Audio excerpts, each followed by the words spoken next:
Britain is burning, not with fire, but with fury. Tonight, a storm has erupted that threatens to tear the heart out of the nation. The once calm halls of Buckingham Palace are now echoing with anger. And for the first time in years, King Charles himself is said to have lost his composure. The reason? The Labour government's sweeping arrests of ordinary citizens, farmers, workers and voters, accused of non-compliance. Peaceful men and women dragged from their homes in handcuffs for daring to resist the Prime Minister's latest policies. This isn't a rumour. This isn't a drill. This is the moment Britain crosses the line between democracy and dictatorship, and the King has had enough. The images flooding Britain's screens are nothing short of shocking. From the rolling hills of Kent to the industrial edges of Birmingham, scenes of police in riot gear confronting unarmed citizens are spreading faster than the government can control.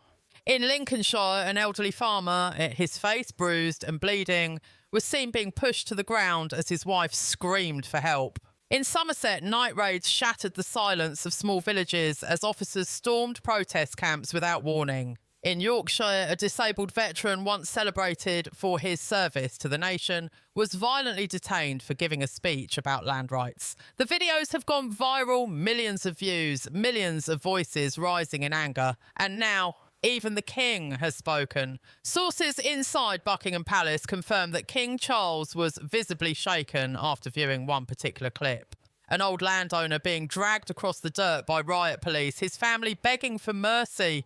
Witnesses say the King's fury boiled over during a private meeting with senior advisors. He slammed his hand on the table and declared, "This is tyranny.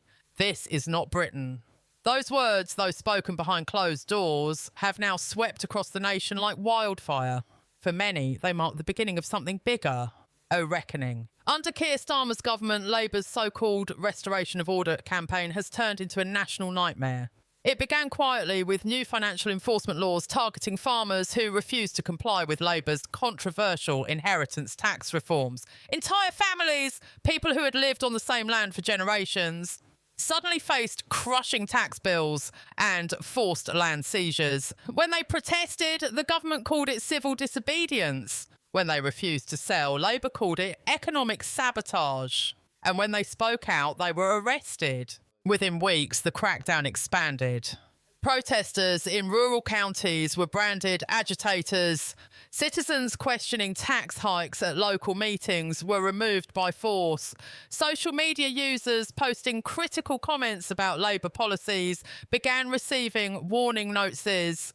The country that once prided itself on free speech now finds itself trapped under the weight of fear.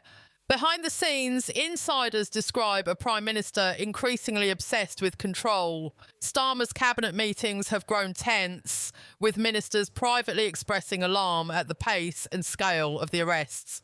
But none dare speak out publicly. Those who question the crackdown risk being sidelined or worse, investigated. Labour's message is clear: obedience is loyalty and dissent is treason. But it isn't working. Instead of quelling unrest, the government's heavy hand has ignited it. In the streets of Manchester, crowds chant, "Well, we are not criminals, we are citizens." In Birmingham, protesters have surrounded Labour headquarters, demanding resignations. In rural Wales, farmers have formed human chains around their land, defying police orders to disperse. Across the nation, the rebellion is growing. Ordinary people united by one simple belief: enough is enough. King Charles's intervention has only poured fuel on the fire. Though bound by tradition to remain neutral, his reported words have electrified the public. Petitions demanding a royal address have gathered millions of signatures within days. The British people are no longer just angry, they are awake. They see a government that claims to protect democracy while dismantling it piece by piece. The Prime Minister's defenders insist the arrests are necessary to preserve stability. But stability at what cost? When peaceful protest becomes a crime, when journalists are detained for asking questions, when the King himself is compelled to speak, that is not stability. That is fear dressed up as order. And fear, once unleashed, has a habit of turning against those who wield it. Inside Downing Street, panic is setting in. Advisors warn that the King's frustration could evolve into something far more dangerous, a constitutional crisis.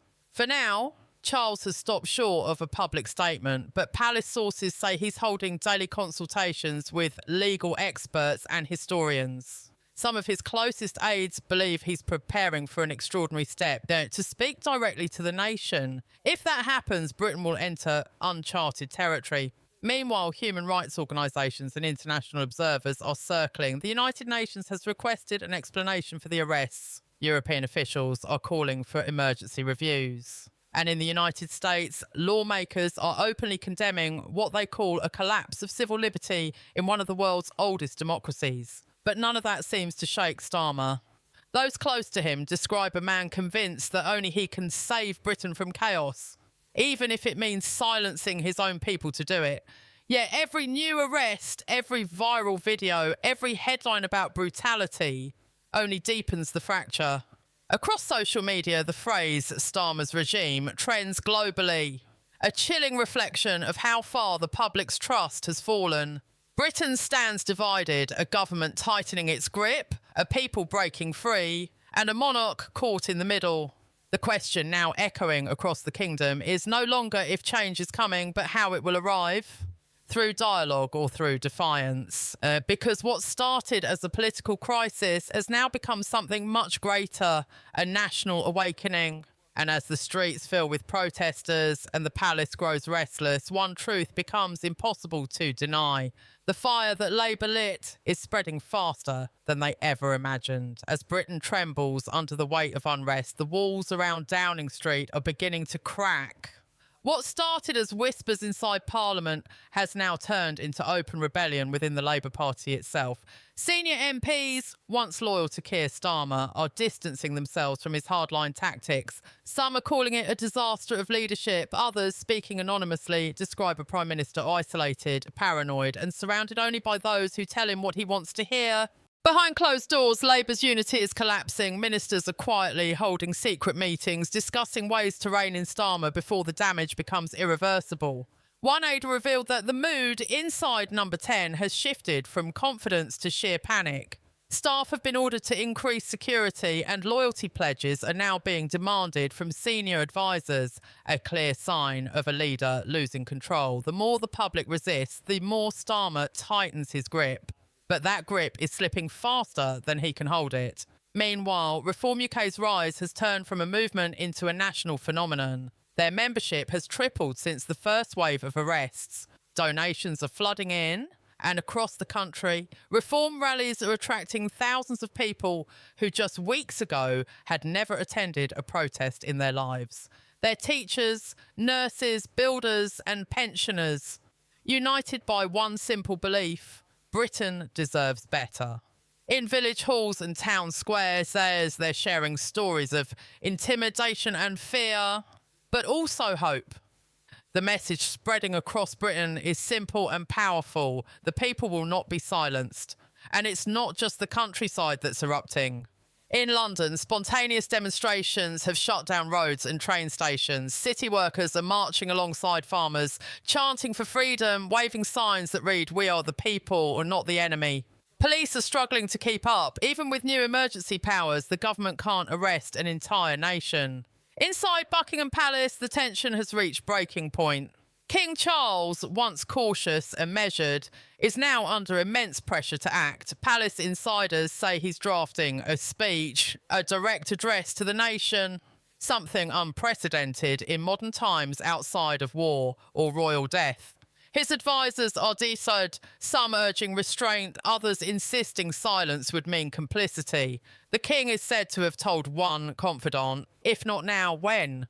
Such a move could ignite a constitutional explosion. If the monarch publicly condemns the government, Britain could plunge into a full-blown political crisis, perhaps even force an early general election. Yet many believe that's exactly what the country needs: a reset, a moment of reckoning, a chance to decide what kind of nation it wants to be. Across the world, Britain's crisis has become front-page news. Once hailed as a beacon of democracy, it's now being described as a warning to the West. Human rights groups have issued statements calling the arrests an abuse of power.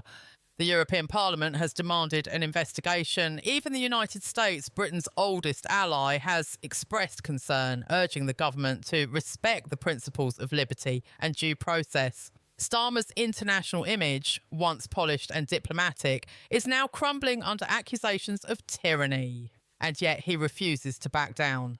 In a leaked recording from a closed-door meeting with Labour donors, Starmer was heard justifying his actions, claiming the unrest was being fuelled by dangerous radicals and warning that Britain faced a moment of national rebellion. Those words have backfired spectacularly. Instead of fear, they've sparked fury. Citizens who once stayed quiet are now stepping forward. Retired judges, former police officers, and even ex-Labour members are publicly denouncing the arrests. The more Starmer tries to control the narrative, the more it escapes him.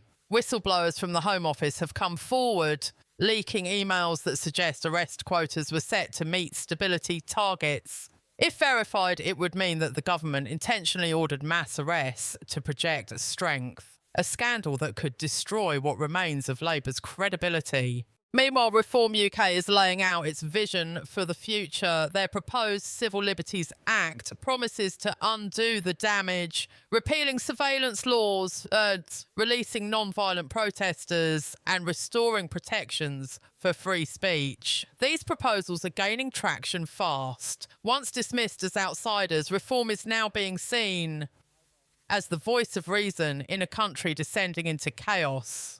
Even lifelong Labour voters are beginning to switch sides. In the streets, the atmosphere has shifted. The fear that once silenced people has turned into defiance. Families are refusing to pay fines. Shopkeepers are flying the Union Jack in solidarity. Students are organising underground press collectives to publish stories the government wants buried.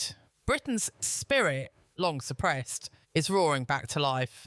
As the unrest spreads, rumours swirl that a snap general election may be on the horizon. Some insiders claim Starmer may be forced to call one not out of strength, but desperation. His approval ratings have collapsed. His own MPs are plotting behind his back. And with the King reportedly preparing to address the nation, the clock is ticking. If Charles speaks publicly, it could change everything.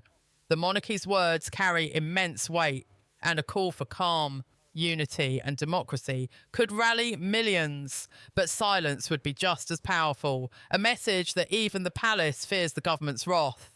Britain stands at a crossroads. One path leads to renewal, the other to ruin. The world is watching. The people are rising, and the Prime Minister, once hailed as a saviour, now stands on the edge of political oblivion. In this defining hour, every citizen must ask themselves one question: do we live in fear or do we stand for freedom? Because once again, history is being written not by politicians, but by the people. The question isn't whether change is coming, it's how soon and at what cost. If you believe the truth still matters, if you believe the British people still deserve a voice, then share this message. Let it be known. The people will not be silenced. The monarchy will not stand idle, and the fire for freedom still burns in Britain's heart. Stay alert, stay strong, and remember, when the people rise, no government can stop them.